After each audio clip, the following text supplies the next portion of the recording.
दत्तात्रय भरणे आणि शिवतारे यांनी स्वतःच्या उमेदवारीचे संकेत दिले आहेत। दत्तात्रय भरणेंकडून स्वतःची इंदापूरमधून उमेदवारीचे संकेत त्यांनी दिले, तर विजय शिवतारे यांनी पुरंदरमधून उमेदवारीचे संकेत दिले आहेत। तुमच्यासाठी विकास कामं भरपूर केलीत, आता मला आशीर्वाद द्या, असं भरणे यांनी म्हटलंय।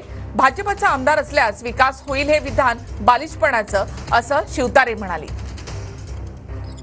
तुम्हाकडे बघून मी सांगतोय उद्या काय होणार आहे मी अगोदर सांगतोय।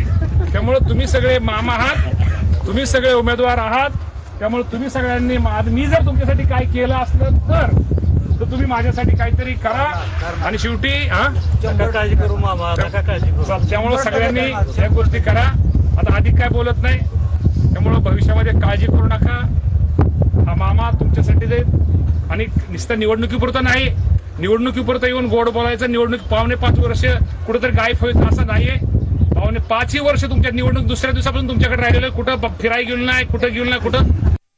पुरंदर विधानसभेतील भाजपच्या आमच्या सर्व नेत्यांनी ती मागणी केली असेल तर त्याच्यात काही वावगं असं काही नाही, परंतु युती धर्म काय आहे हे सर्वांनाच माहिती आहे। सिटिंग सीट असतील, कोणाच्या सीट होत्या, त्यामुळे त्यांनी मागणी केली असेल काही हरकत नाही। परंतु ही जी भावना आहे की केंद्रात भाजपचं सरकार आहे म्हणून इथे भाजपचा आमदार पाहिजे, बालिश आहे, बालिशपण आहे।